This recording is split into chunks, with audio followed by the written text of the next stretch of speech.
Yaurana, merci de nous rejoindre sur TNTV pour votre journal. Voici les titres de ce mardi 21 octobre.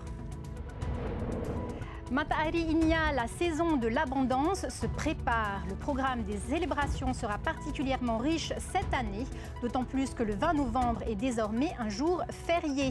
Un moment fort pour la culture à découvrir sur TNTV avec notre invité, Moanaura Teheiura, coordinateur du comité Matahari Inia. La meilleure chef pâtissière du monde est à Tahiti. Nina Métayer partage son savoir-faire avec les élèves de l'école hôtelière. Une masterclass à découvrir dans un instant. Elle est également avec nous ce soir sur le plateau. Nina Métayer est notre deuxième invitée. Laisser faire la nature, c'est l'option retenue par la DIREN après l'apparition jeudi dernier d'un léopard des mers à Rikitea. Une mission sanitaire se prépare finalement pour se rendre sur place, à suivre dans ce journal. Et comme chaque soir, notre page spéciale Hawaii Kinui Va'a, le club Tumoanaho est toujours au rendez-vous de cette course, se prépare avec passion.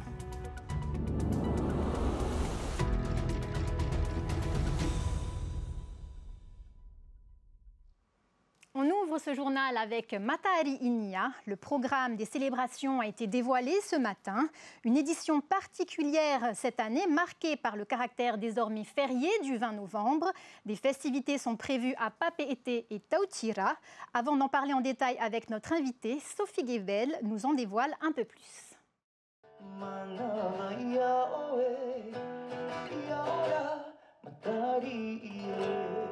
Cette chanson, l'artiste Nohorei l'a écrite spécialement pour les célébrations du Matahari Inia. Tout comme ce logo réalisé par une élève du Centre des métiers d'art, car cette année, l'événement revêt une saveur particulière. Il sera célébré un jour férié, le 20 novembre. À Papeete, des chants, des danses, une parade culturelle et un feu d'artifice sont au programme. Les festivités se déplaceront ensuite à Tautira le 22 novembre où une journée culturelle est prévue. Il était, je veux dire, naturel finalement que la culture, avec les services du pays, enfin les services du pays, les établissements du pays, mais également les Tahiti Tourisme, TFTN, de travailler ensemble pour permettre à la population de Papeete, en tous les cas l'agglomération de Papeete, de pouvoir célébrer, mais également dans un sens plus culturel, ramener ces célébrations également à Tautira. À Tautira, où des ateliers culturels, une cérémonie du hava et l'observation des étoiles auront lieu. Car au-delà des festivités, il est important de rappeler les fondements de Matahari Inia. C'est à la fois très mythologique, très spirituel. Et donc, l'événement qui va être fêté Matahari Inia, c'est par rapport au lever des Pléiades et au coucher des Pléiades en avril 2026, rappelle notre conception du temps cyclique et du temps dans l'espace que les Polynésiens occupent, je dirais, dans leur vie quotidienne. On va retrouver tous les symboles forts qui nous rappellent effectivement que l'on va entrer dans une saison comme le Tumupua, le retour des tortues. Et ça, il était important pour nous de le rappeler, de marteler. 2 journées de célébrations officielles et un programme riche, il n'aurait pu se faire sans les associations culturelles pleinement engagées dans ces événements. Pour parler de cet événement culturel majeur, nous accueillons Moanaura Teheiura, coordinateur du comité Matahari Inia. Yaurana. Yaurana. Moanaura, parmi les temps forts, une grande parade culturelle est prévue à Papeete le 20 novembre. De quoi s'agit-il exactement ? Alors, il s'agit d'abord de célébrer un peuple. Célébrer un peuple à travers ce jour férié qui, pour la première fois, concerne la culture, qui nous réunit autour d'une culture commune. C'est ça qui est important avant tout. Et on voudrait remercier le maire de Papeete de nous accueillir dans le centre-ville de Papeete pour cette célébration. Et pour faire cette célébration avec le comité Matahari Inia, on n'a pas inventé des choses, on réinvente les choses que nos anciens avaient déjà fait, c'est-à-dire on fait une parade culturelle avec un défilé de chars fleuris. Matahari Inia, c'est l'abondance, c'est le Tauahune où tout refleurit, on le voit, on le vit en fait, inconsciemment on le vit, on le sent dans nos assiettes avec le uru qui revient, avec les poissons aussi qui reviennent. Et c'est important cette fois-ci de ramener toute cette nature à travers les chars fleuris dans le centre-ville de Papeete, de la capitale capitale. Ensuite, nous aurons des concerts avec des artistes Sissa Soué et Nohorei, qui a été notamment à la composition du chant officiel avec Steven Dja, et le Royal Band, pour avoir aussi un côté Tahiti d'antan. Une célébration donc qui sera très festive, très populaire et aussi familiale. Il faut réunir les familles, les papas, les mamans, les enfants, les grands-mères et les grands-pères, pour que justement cette fête soit encore une fois une fête d'un seul peuple et d'une seule culture. Alors, Tautira accueillera les activités traditionnelles. Pourquoi ce choix ? Tautira, c'est avant tout un choix mythologique par rapport à ce que Tautira représente. Matarufau, la tête du poisson, qui a été créée pour Tahiti, justement. Donc, un lieu hautement symbolique, plein d'énergie, qui permet aussi aux Mataina de participer à ces célébrations, parce que souvent c'est les grands oubliés des grandes festivités, et donc on en aura pour tout le monde. Tautira et Papeete. À Tautira aussi, par rapport aux perspectives, aux objectifs qui ont été fixés, c'est le lieu de transmission, le lieu de parler des intelligences de nos ancêtres, à travers notamment la navigation, à travers aussi à tous les Aruma Ohi, l'artisanat, etc., etc. Et la rencontre avec ses savoir-faire et ses savoirs et nos enfants. Ça, c'est important puisque les écoles ont été sollicitées. Nous aurons aussi la participation à Tautira du Conservatoire de Polynésie pour montrer qu'il y a une jeunesse, qui est une jeunesse vivante surtout. Alors, les festivités s'étendent également à Papeete.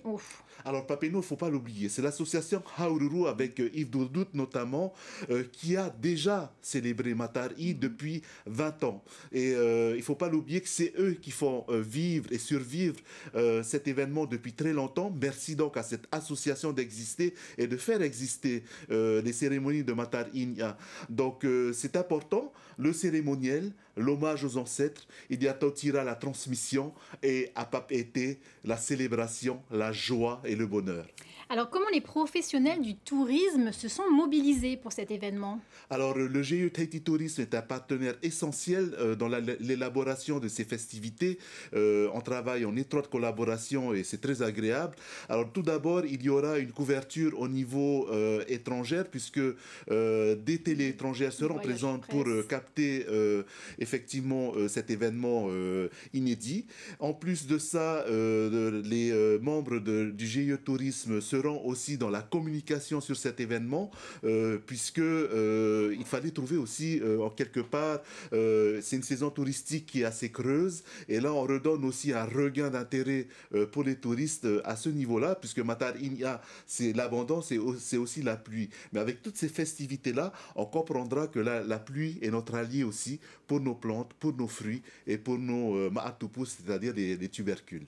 Alors rapidement, le ministère de l'Éducation est également partenaire. Quelles actions sont prévues dans les écoles pour expliquer Matari? Alors, la lettre du ministre a été diffusée à tous les établissements scolaires, et donc il appartient à chaque établissement scolaire de célébrer Matari. De plus en plus, la culture entre dans les écoles. La culture a besoin d'entrer pour que les élèves se sentent chez eux, se sentent aussi affirmés dans leur identité dans l'école. Je prends l'exemple du lycée où j'enseigne, le lycée professionnel de Fa'a. On a construit un pépin.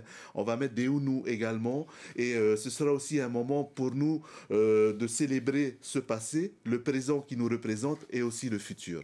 Merci Moanaoura. L'invitation est donc lancée le 20 et le 22 novembre. Le Fénois célébrera l'abondance. C'est gratuit, ouvert au public, et venez fleurir. Retrouvez également le programme complet sur tntvnews.pf. Créer son entreprise, un parcours semé d'embûches. Près de 3800 personnes se sont lancées l'an dernier, majoritairement des femmes. Le Centre Weima a accueilli pendant 2 jours un forum pour guider et encourager les porteurs de projets.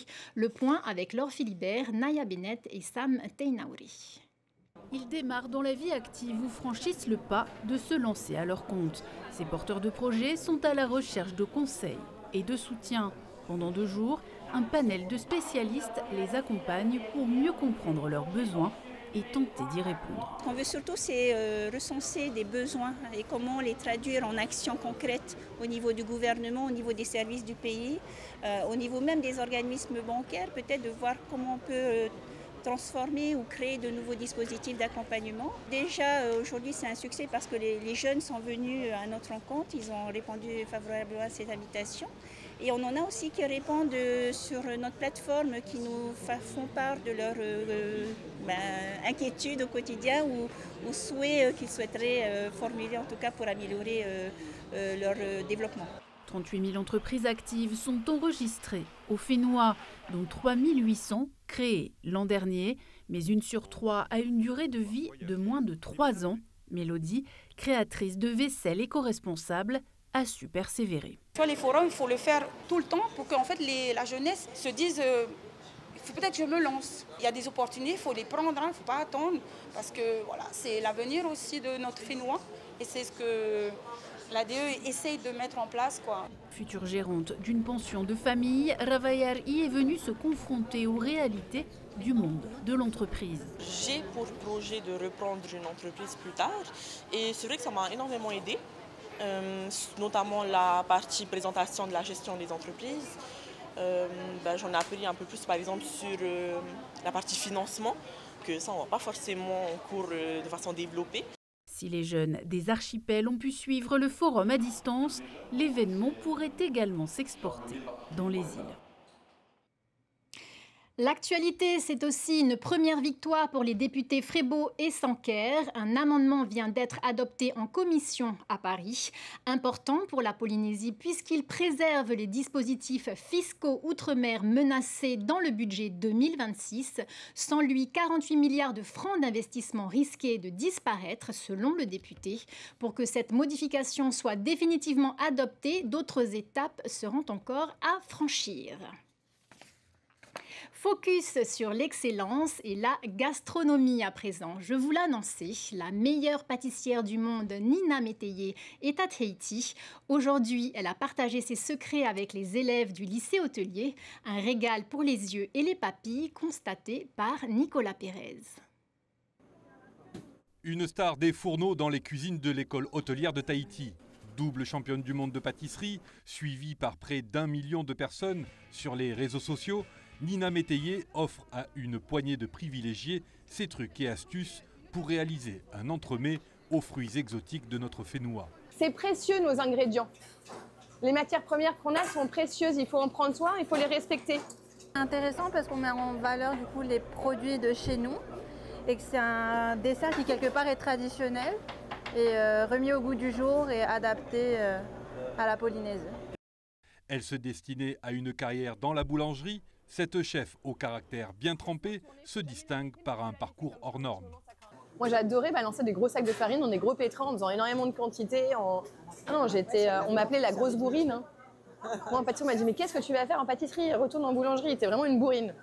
Ouais, moi j'aime bien un bourriner.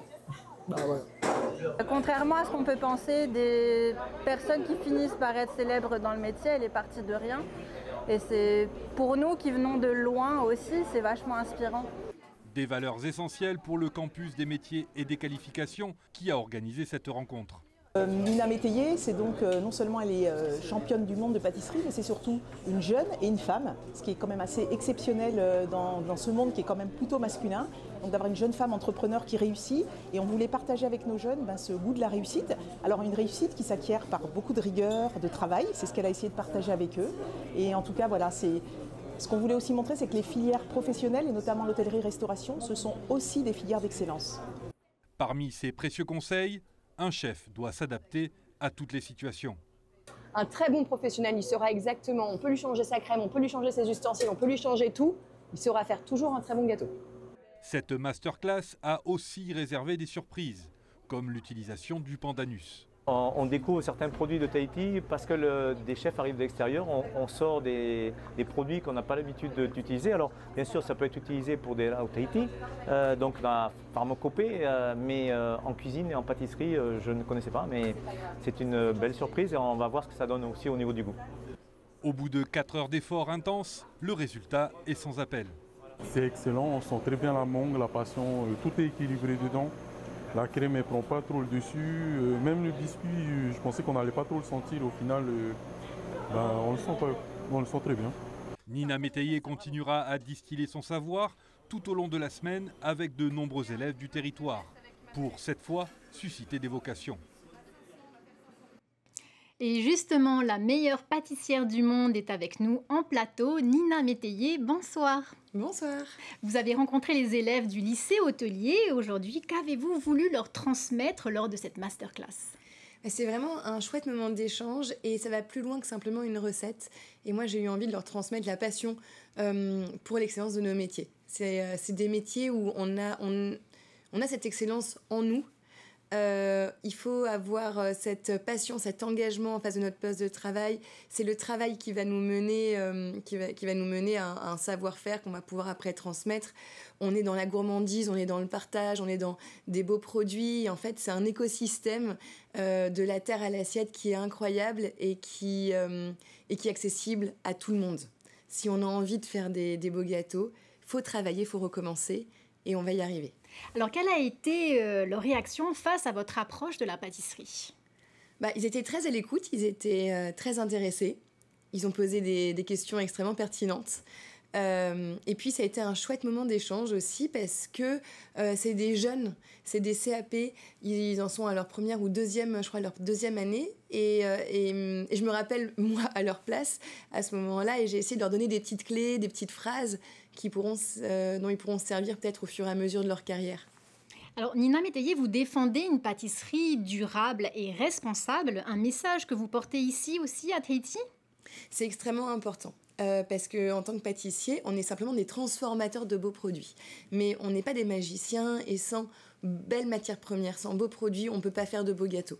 Et ça, c'est important de bien le comprendre, de bien exploiter un beau produit. Parce que notre travail, c'est de pouvoir les assembler ensemble et pouvoir révéler toute leur beauté. Mais pour après les partager. Mais le produit est essentiel. Alors, vous parlez de produits. La Polynésie regorge de fruits exotiques. Quelles saveurs locales vous ont inspiré durant votre séjour ? Alors, j'ai eu la chance de visiter plusieurs exploitations. La vanille, le cacao, les fruits, des herbes aromatiques. Et c'est un produit qui est extrêmement riche en variétés, qui est... Alors, nous, en plus, la mangue, la vanille, le chocolat, c'est des produits qu'on adore utiliser en pâtisserie. C'est des produits qui sont réconfortants. C'est des produits qui apportent du soleil aussi. Et c'est extrêmement inspirant. Alors, en pâtisserie, tout se joue au gramme près. Pourquoi la précision est-elle si essentielle ? C'est extrêmement essentiel parce que en fait, ce cadre qu'apporte la pâtisserie, c'est une certaine sécurité. Ça va nous donner la liberté d'innover, de créer dans ce cadre. Et la rigueur nous permet aussi de franchir étape par étape toutes les techniques. On a cette rigueur pour avoir la précision, pour avoir une juste cuisson, pour avoir exactement le bon foisonnement. Et finalement, ça va être l'expérience au fur et à mesure de foisonner, de couper, etc. On va pouvoir ajuster chaque recette et se l'approprier pour créer ensuite plus de recettes. Si vous deviez décrire la pâtisserie polynésienne en un mot, ce serait lequel ? Je pense la joie, parce que ici, moi, ce que j'aime beaucoup ici, c'est déjà l'accueil, la joie, c'est frais, c'est réconfortant et c'est ensoleillé. Merci Nina Métayer d'avoir été avec nous ce soir. Merci. Direction les Gambiers. À Rikitea, le léopard de mer échoué la semaine dernière ne s'est plus montré depuis hier. Qu'est devenu l'animal, apparemment blessé et affaibli? Face aux inquiétudes, la direction de l'environnement prépare finalement une mission sanitaire sur place. Thomas Chabrol. Que devient ce léopard de mer? À Rikitea, l'animal a suscité de nombreuses interrogations. Aperçu pour la première fois le 16 octobre, le mammifère blessé et amaigri semblait capable de se nourrir et de revenir sur le sable. Pendant plusieurs jours, les observations ont été régulières, mais depuis hier après-midi, l'animal est introuvable. Et là, on ne comprend pas. Pendant 3 jours, il a tourné là-bas dans le village. Et là, depuis hier après-midi, il a disparu. Depuis ce matin, on est en train d'appeler tout le monde. On fait le tour de l'île pour savoir où il est. J'espère qu'il n'a pas été attaqué par un gros poisson ou un requin, je ne sais pas. Hein? Et d'ailleurs, on a fait envoyer un message également depuis ce matin à tout le monde pour savoir si jamais ils aperçoivent l'animal de nous appeler à la commune, à la mairie. Sauver l'animal, une mission délicate pour la commune qui n'a pas l'expertise pour une telle opération. Depuis sa découverte, un protocole de sécurité a été mis en place pour ne pas s'approcher de l'animal et le laisser se reposer. Le pays a d'abord souhaité laisser faire la nature, mais une mission sanitaire est finalement en cours de préparation. L'association Matatoura insiste sur l'importance de la prise en charge de l'animal et de recueillir des informations sur l'espèce en question grâce à un prélèvement de peau. La Polynésie est un sanctuaire marin. Les vétérinaires qui vont se préparer pour aller le voir, établir un diagnostic, il faut aussi bien comprendre que les vétérinaires ne sont pas des magiciens. Ça fait déjà 6 jours qu'il est visible en Polynésie, mais ça fait combien de jours qu'il est dans cet état-là, on ne sait pas. Et évidemment, au niveau de la science, au niveau de la recherche, au niveau de la connaissance sur cette espèce, c'est aussi important, ne serait-ce qu'un prélèvement de poils pour avoir l'identification de son espèce par analyse génétique. 2 vétérinaires et un technicien de la direction de l'environnement devraient se rendre à Rikitea, mais pas avant le 28 octobre, date du prochain vol. Peut-être trop tard si l'animal ne réapparaît pas. Seule la DIREN se rendra sur place pour effectuer une nécropsie si le léopard de mer est retrouvé mort. Et les habitants des îles voisines sont aussi invités à signaler toute observation auprès de leur mairie. Et maintenant, place à notre page spéciale Hawaii Nui Va'a 2025.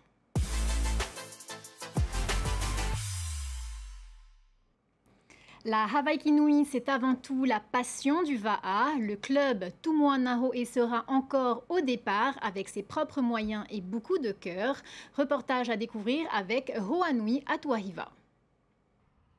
La Hawaii Nui nourrit par la même saveur sont les petits clubs unis par une même passion du Va'a. C'est le cas de Tumuana Ho'e, créé en 2016 pour permettre à des rameurs passionnés de participer aux grandes courses du calendrier, malgré un emploi du temps souvent chargé. Chaque édition représente un véritable défi, notamment financier, mais la détermination reste plus forte. Alors, non seulement il y a le problème de fond, mais il y a aussi le problème des personnes. En fait, à l'année, on s'entraîne, voilà, des fois on est 4, on est 5. Et pour Hawaii Nui, à chaque fois, il faut trouver du monde pour venir compléter. Cette année, on a des gars d'autres clubs qui viennent nous compléter, on les remercie. Et pour les fonds, c'est chacun qui doit participer, hein. Chacun doit se débrouiller pour trouver la cotisation et pouvoir payer son Hawaii Nui. Mais cette année encore, Tumuana Ho'e sera au départ, avec un objectif simple, arriver à Matira, ensemble et avec le sourire.